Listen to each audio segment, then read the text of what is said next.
You've entered BOOKSTORM with Kristen Civiletto and me, Chris Storm. This is a podcast devoted to best-selling books that matter, books that make a difference. We're diving down deep with beloved authors about their stories. We're exposing hot-button topics and heartfelt themes, the issues that affect each of us in our own lives, as siblings, parents, partners, friends, as human beings. We're braving new ideas, fresh thoughts, hard lessons, and important truths. Those kinds of things that stay with us long after we turn the last page and close the book. Welcome back, BOOKSTORM Podcast book lovers and book listeners and readers. You're going to be very excited for who we have with us today because you love the book, The Personal Librarian. You have written in asking for this fantastic writing team duo, and we have them back with a brand new novel. We have Mary Benedict and Victoria Christopher Murray, and they're here with a new book we're going to talk to them about called The First Ladies. Now, I'm going to tell you, they are a powerhouse individually, but bring these two women writers together, and it's amazing. Their books together have been instant New York Times bestsellers, USA Today bestsellers, Good Morning America book club picks. And I want to give you a bio on each of them. Now, we very seldom get duo writing teams, so we're super excited about this. So I got to split this time individually. Each of you answer each question. We've got plenty of time. Let me tell our listeners, because they love your books, but seldom do people really investigate the full history about your knowledge and expertise and how you got into the business. So I'm going to start with Victoria Christopher Murray. She is a native of Queens, New York. She earned a BA in Communication Disorders from Hampton University. She has an MBA from NYU. Victoria spent 10 years in corporate America before launching her entrepreneurial venture, a financial services agency, where she managed the #1 division for 9 years. Wow, what a background. Now, she's written 30 novels. She's won many awards. I can't name them all, but I have to name a few. NAACP Image Award in Outstanding Literary Work. African American Literary Award Show Author of the Year. The Golden Pen Award for Best Inspirational Fiction. Several of Victoria's novels have been optioned to become movies. And I just read that Lifetime recently optioned one of her books, 7 Deadly Sins, for a limited series. Wow, Victoria, welcome to BOOKSTORM. We're thrilled to have you. Well, thank you for having me, and Marie, and my sister, Marie. And we've had Mary Benedict here before for the Mitford Affair. We love that book. I've got to tell her bio again, though, because we may have some new listeners here. So Marie is a lawyer with more than 10 years experience as a litigator at 2 of the country's premier law firms. She found her calling, and I love this, unearthing the hidden historical stories of women.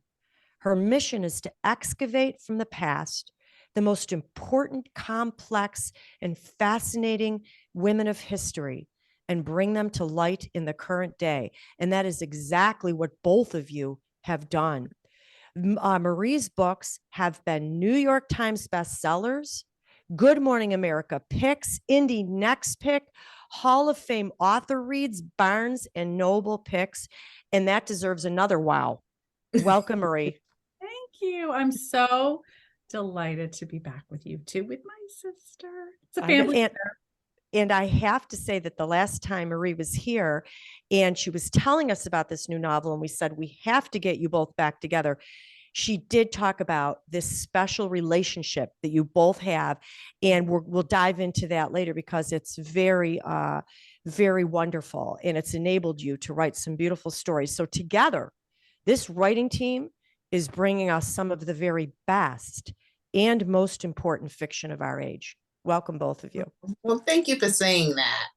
Such a compliment. Thank you. Mhm. Absolutely. Well, we're going to get started and talk about the First Ladies. And I'm going to give a summary of the plot of this story without giving away too much, of course. And if you'd like to add anything at the end, we would welcome that. This story, The First Ladies, is about an extraordinary friendship and partnership between First Lady Eleanor Roosevelt and civil rights activist Dr. Mary McLeod Bethune. That was an unlikely friendship, but it's one that changed the world in ways that people may not fully understand or appreciate until they read this book.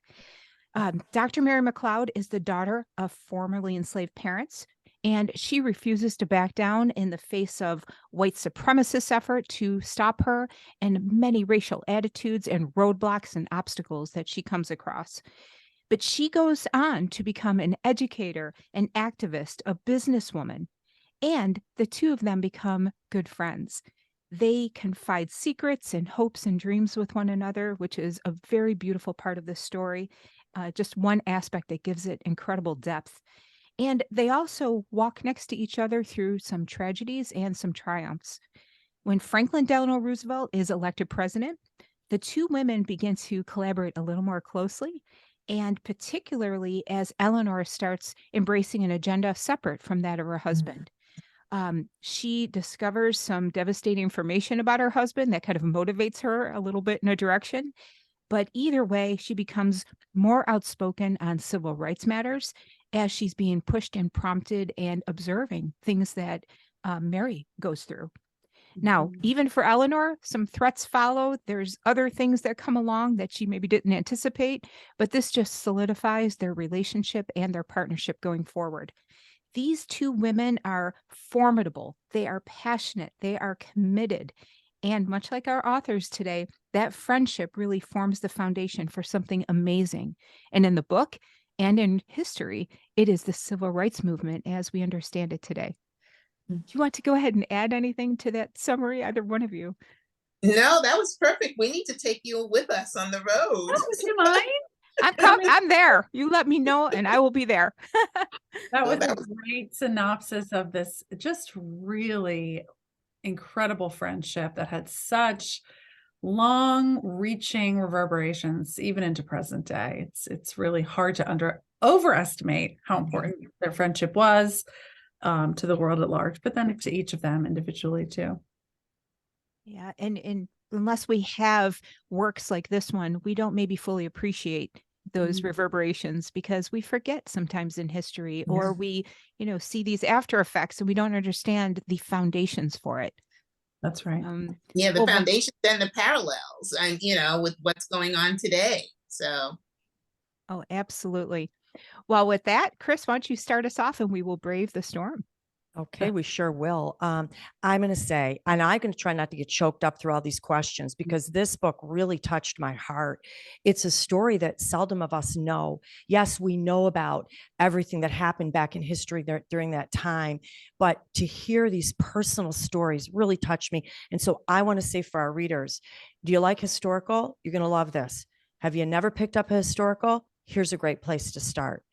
Thank you for opening our eyes and hearts and minds to a piece of history that we must know and learn from.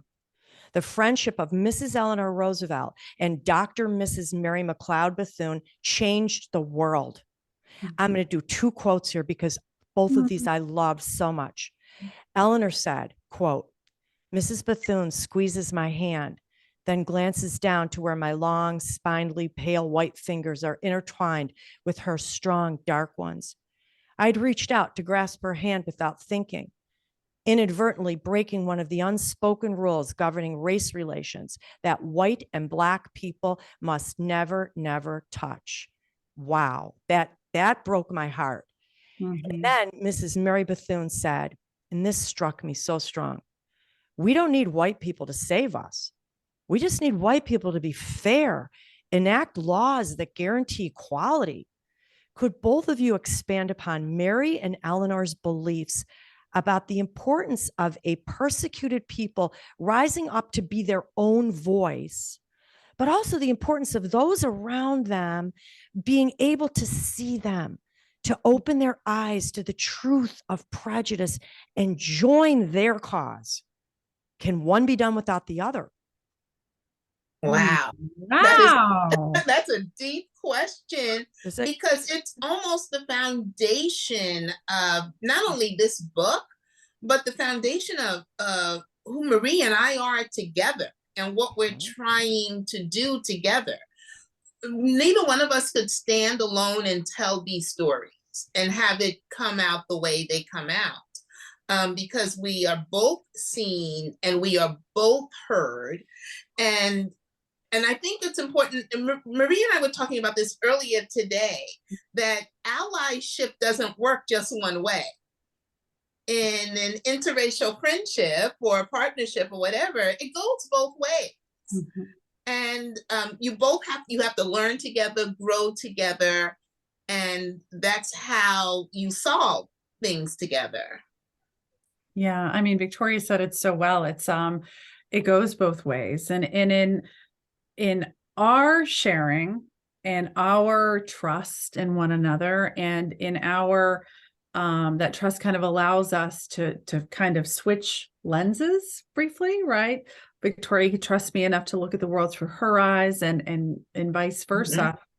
It allows you to really see what's happening around you, things that you were either blind dead to or had purposely blinded yourself, right? And once you've opened your eyes up to that, you want to reach out for the hand of the person next to you and make all of those terrible things that you're witnessing change, and have everybody share those lenses. And walking beside Mary and Eleanor as they did that, and weaving in our own experiences doing that, is, I mean, in my experience, just transformative.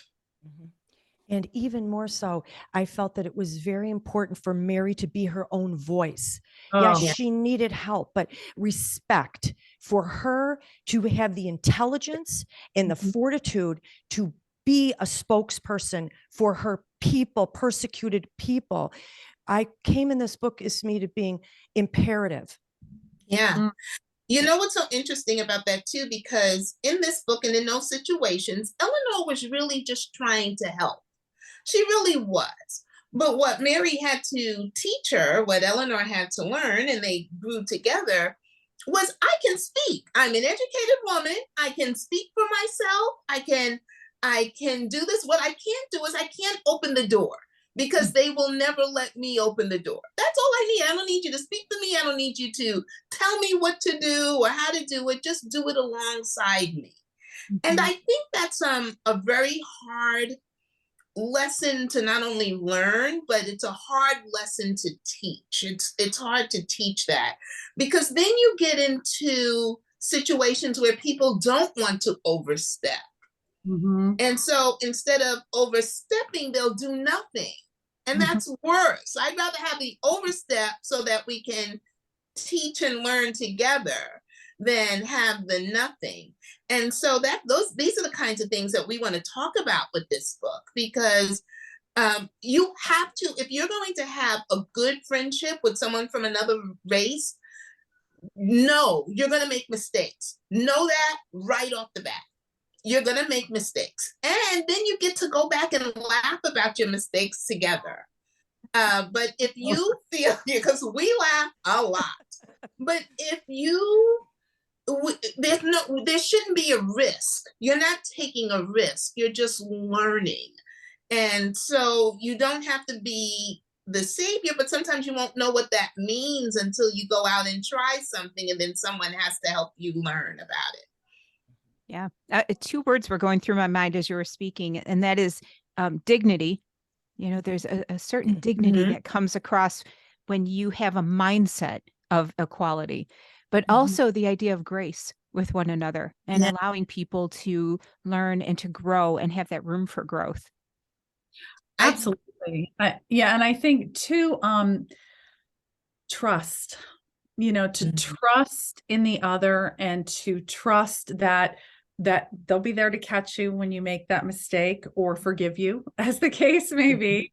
and to have the courage to take those leaps. I mean, that's one of the things that Victoria and I see over and over again. We see people's desire to come together, to understand how they can help, but not be a white savior, or how they can receive help in a way that's beneficial.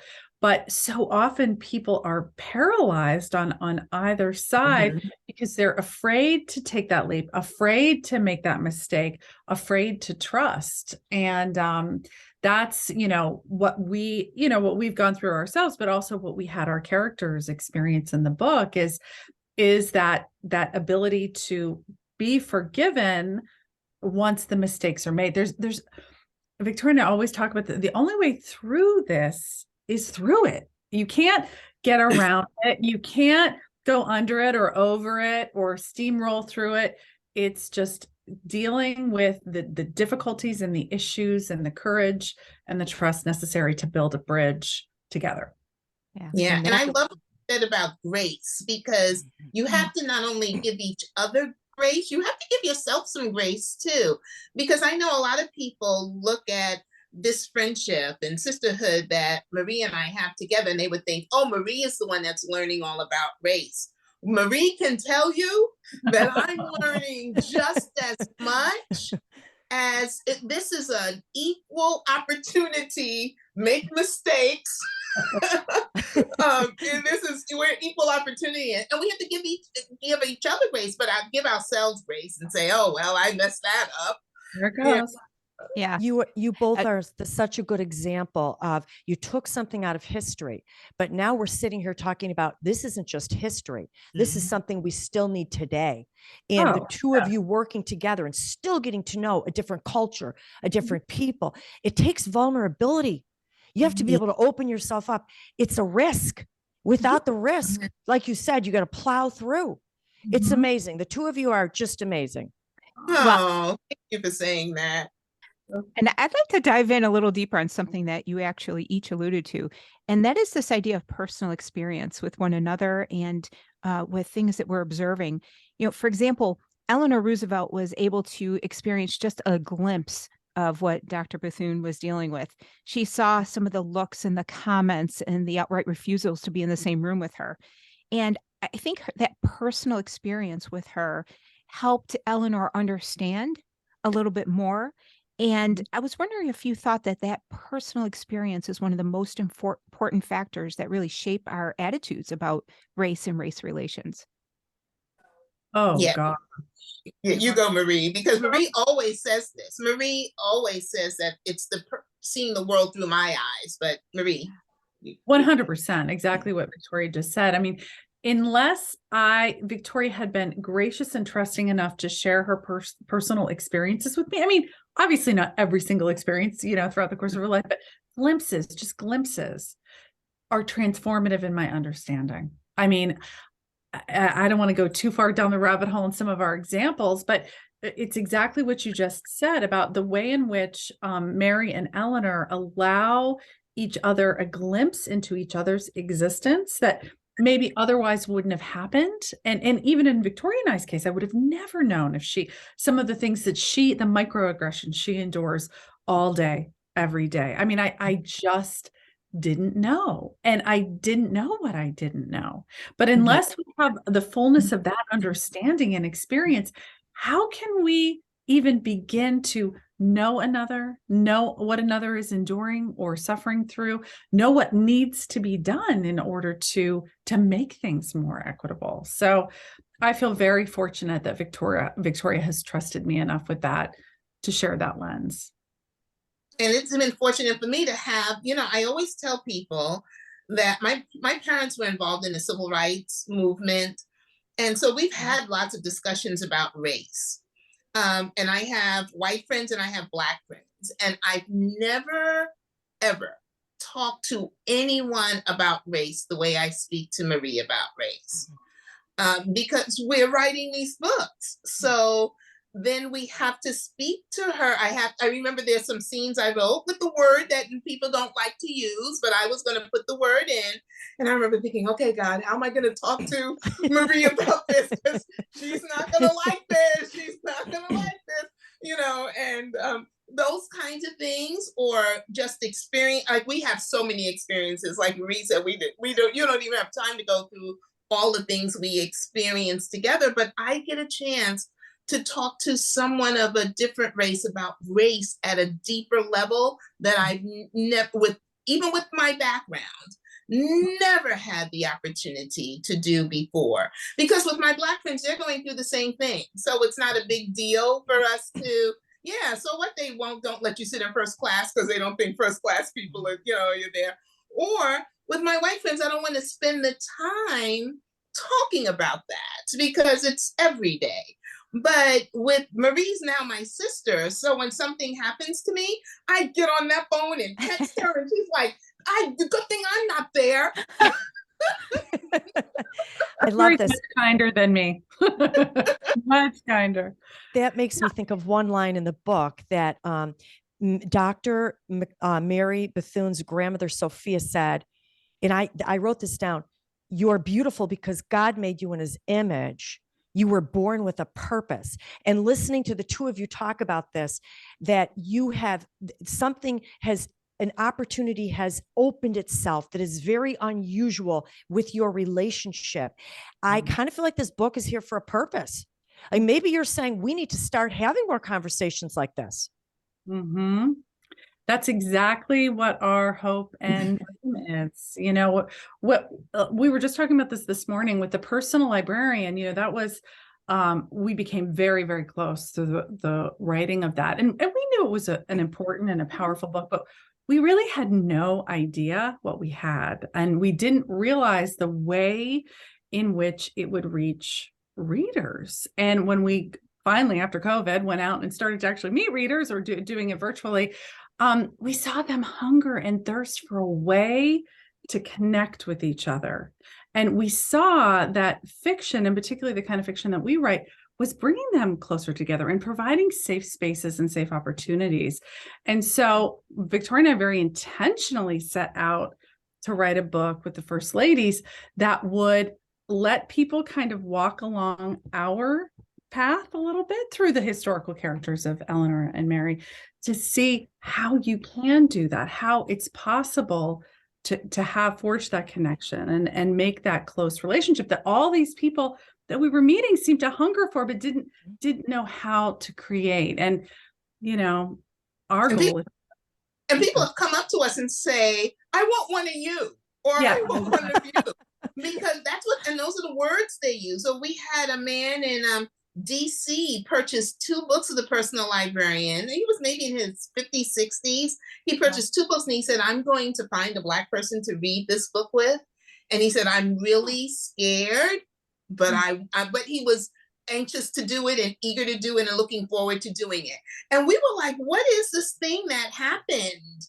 How did we create this? So, but we realized when you say a purpose, we do now believe maybe there's this mission that we're supposed to do. People always talk about having a national conversation on race. And I used to think that was the stupidest thing I had ever heard. Because how are you going to have a national conversation on race? So everybody's going to call up an 800 number and we're going to Zoom together? What is that? But now I think these books will allow for a national conversation on race, where we're hoping Black friends and white friends, Black book clubs and white book clubs will get together and be like that man in Washington, D.C. saying, I'm really scared, but I'm going to do it. And because one of the things that happens when we're on the road is people will say to us, because we unfortunately either have a predominantly white audience or a predominantly Black audience. And we don't like that. We talk about it all the time. We open the door and go, oh, it's a white one. And so but we're hoping, because that becomes like the most segregated time, book reading. And we're thinking, no, let's come together in these safe places and talk to each other, because they want to know about each other. White readers will ask me or will ask Marie, so how are the Black people responding. And Black readers will say, well, how are the white readers? Like they want to know, but they're afraid to talk to each other. So we're going to give them this opportunity to do that. Wow. It's amazing. It is a very special purpose. Amazing. Yeah. We feel it, and we can see it when we're out among people. We've had very few instances where we've had a truly blended audience. We'll have them be asking each other questions through us. It's like we're the stand-in for their conversation. So, to provide them with more material, a safe space, a way to connect and really have these frank conversations, which are really the only way to build bridges, and to see that it's possible through us and through Mary and Eleanor. We do hope that, that's something that can be accomplished with these books. I think it's working. And so back to the book, I have to tell you, we've heard some stories like this before, but things that you brought out were shocking to me. So I want to tell our readers, it's such a must read. This book is a must read for not just for every woman, for every person, for every kind of minority out there. People need to learn from this so that it stops, right? Yeah. So I want to say, in the midst of fighting for the real freedom, this country was also suffering during your novel, Great Depression. We had World War II. We had the New Deal. And this just blew my mind. So we were suffering with evil, prejudicial hatred, the KKK, the heinous KKK, the abominable lynchings. This was shocking to me that this went on not that far ago and was allowed. It was shocking. These two women, in the midst of all of these obstacles, their relentless fight was just so amazing. I wanted to ask you, you let the reader walk in each of these women's footsteps. We learned fortitude, stamina, courage, determination. And here's what I thought, that I could be something like them, that I could be something like them. As the writer of these beautiful characters for each of you, if they were still alive today with this eternal purpose that they had, an eternal purpose, what do you think the message would be that either one of them might give to us here, walking into the future? This is a tough question, I know. Yeah. Wow. I think Mary would say, are you kidding me? You're still trying to get this right? Probably. Yeah, I think she would. Where I was born 100 years ago and you're still trying to get this right? But I'm only kidding a little bit. Only a little bit. Only a little bit. Tiny bit. And I think she would just be, Eleanor too, I think they would say, just keep going.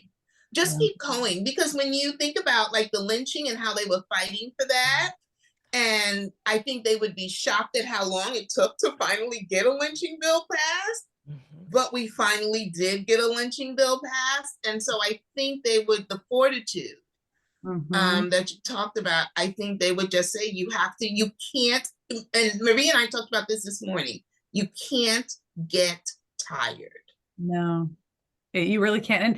And, we do show images and scenes of these women being vulnerable and being tired and being despondent. And yet it's because they had each other to lift each other up that allowed them to persevere. And when faced with your question, I can picture these two BFFs sitting over a cup of tea with their favorite desserts, their feet up, just like sighing and eye rolling, all of us, knowing that they know what exactly needs to be done, that they've led by example, and all we need to do is follow in their footsteps. That's all we need to do.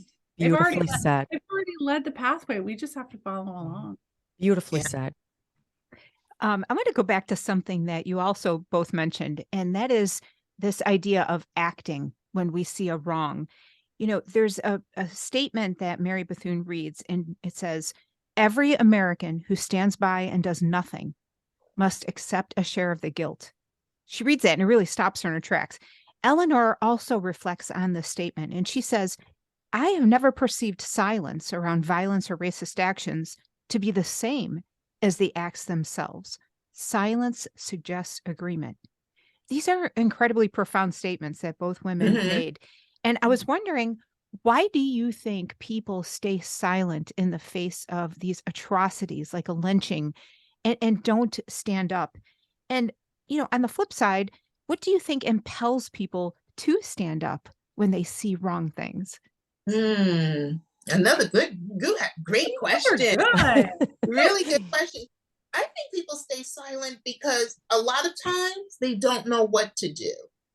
I remember seeing something on television during the Black Lives Matter marches, and I told Marie about this. A gentleman in his 30s, a white guy, went to the court. The day the police officer was convicted.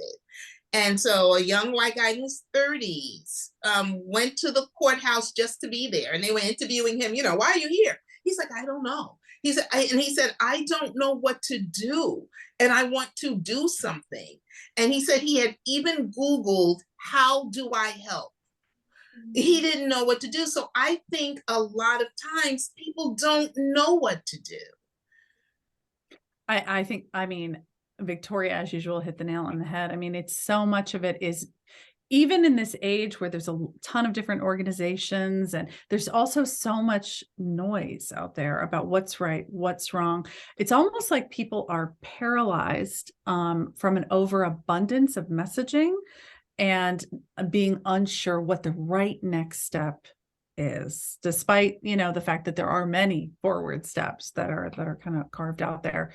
And I do think fear and complacency plays a huge role in that too. Fear of doing the wrong thing, fear Mhm. of once you go down the path of challenging the status quo, you cannot go back. No, your old life just doesn't fit anymore. And Mhm. at their core, people know that. And so by taking that first right step, they know that necessarily everything else is going to change. And most people just don't want to make that much change. They want to stay in their complacent in their comfortable lives. But that's not really what we're here for. Yeah, it feels safer there. And these two women in our book, they didn't even know how to spell the word safe. No, they did not. They really didn't. They're very different in some ways and yet so alike in others. It's amazing. And I think, they both had their own hardships of very, very different sorts, but knowing that and being absolutely sure that they cannot stand by and watch injustices occur around them, even though they weren't always sure what to do. At least Eleanor wasn't always sure what to do. Mary always seemed to know what to do. That was enough to galvanize and move them forward. But most people, they're not willing to take that first right step. Well, what do you think? There are certain people who stand out, the two of you, these two women who are taking those steps. What impels you to do that? Oh, Was able to take these kinds of steps because I had a partner in Marie.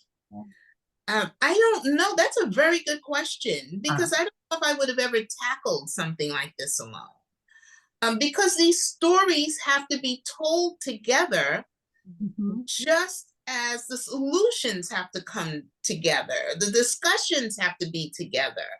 So that's a good question because I'm not sure. I think I would have just stayed in my safe space and just because it is something to get out here and have these kinds of talks.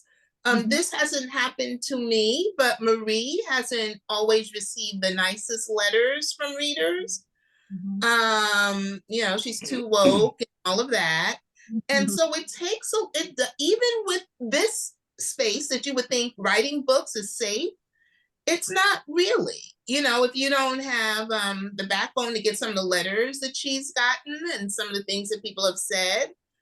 But she has me and I have her. yeah. And so we can walk this I feel very strong standing by her side. Same, absolutely the same. And I can't help but feel that Eleanor and Mary felt that way together. It was, Mary really provided a whole new way of looking at the world to Eleanor.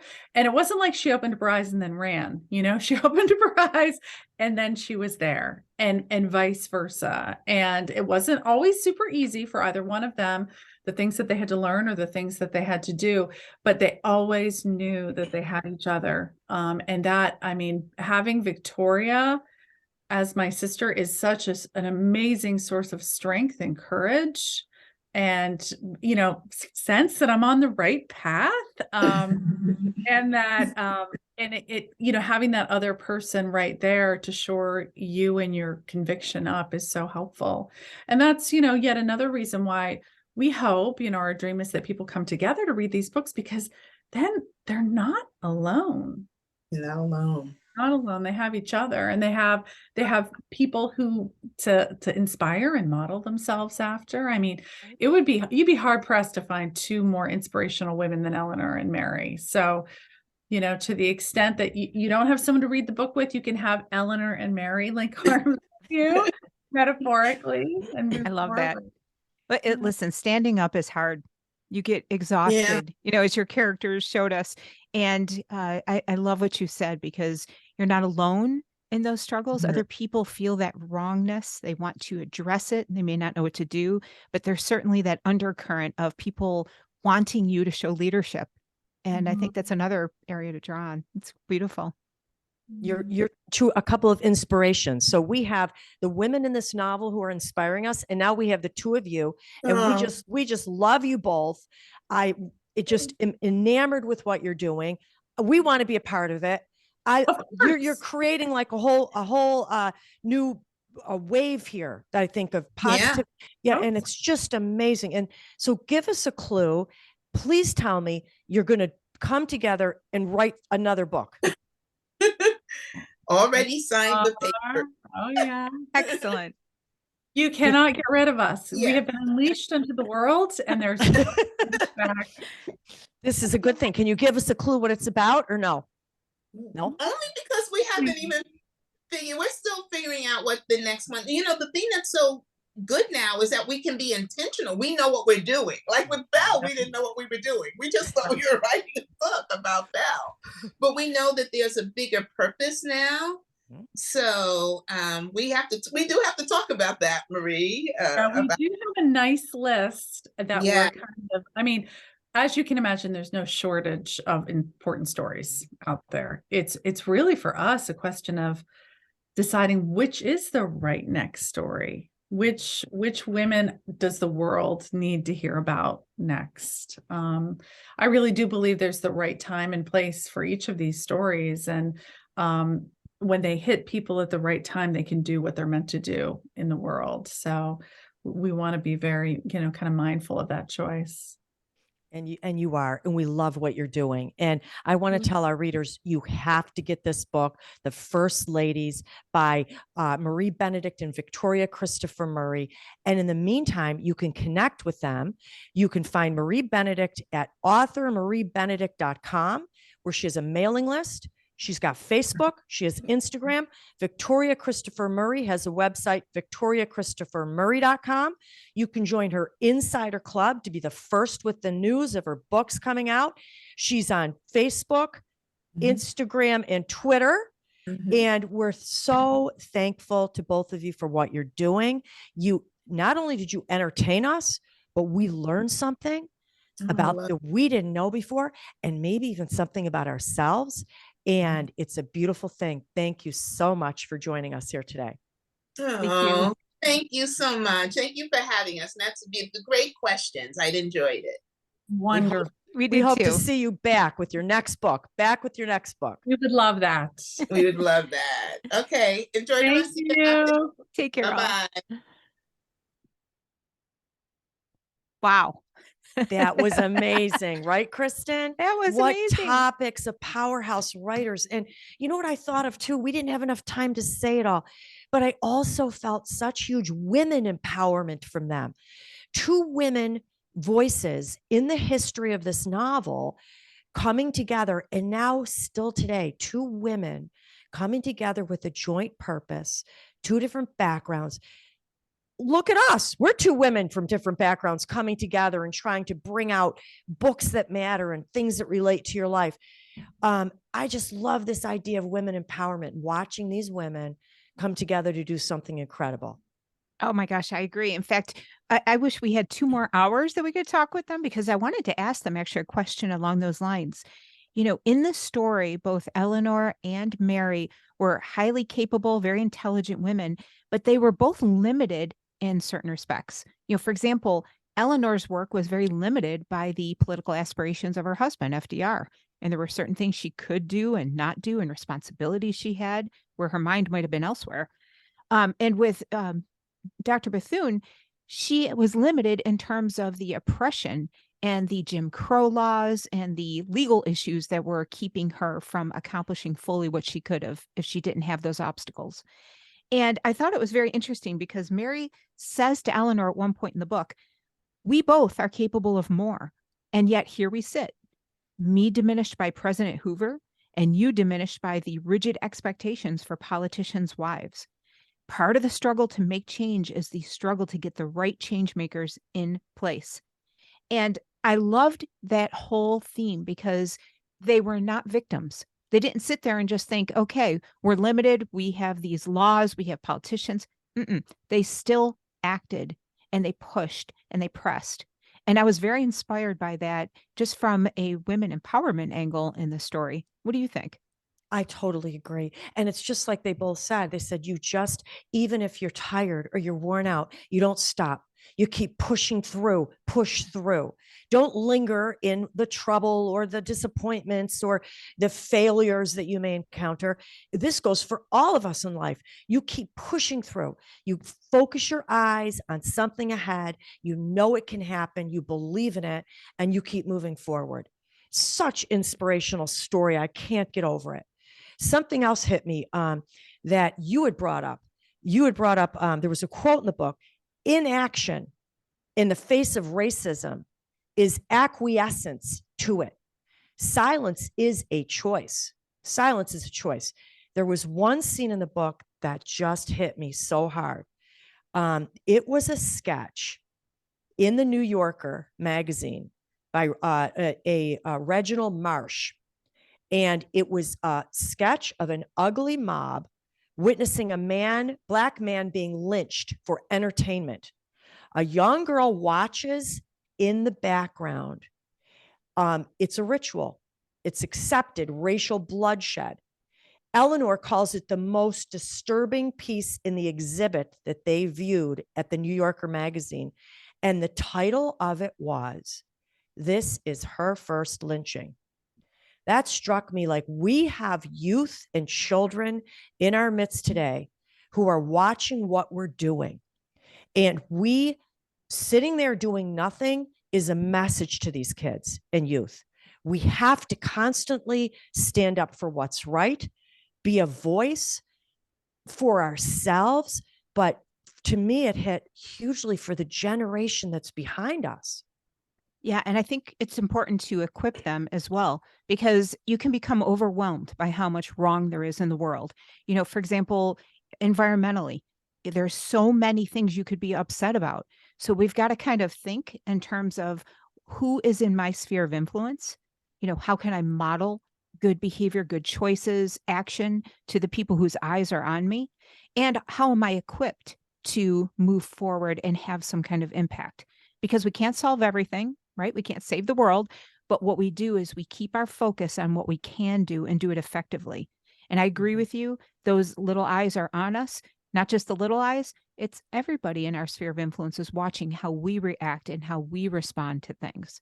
So to the evils in this world, And I mean, not even environmentally, but I'm talking about human rights, people's rights, everything that was inside this book, how children perceive adults talking to each other and treating each other, how we treat minorities, the respect we give our grandparents and other adults in our life. This was just I think so important. Well, I'm so thankful. I agree. And I'm going to push back on just one thing, because I believe those environmental issues are the human rights. When I see people who don't have clean water, or, they have a scarcity of food, those are things that weigh upon me. And I know they weigh upon other people.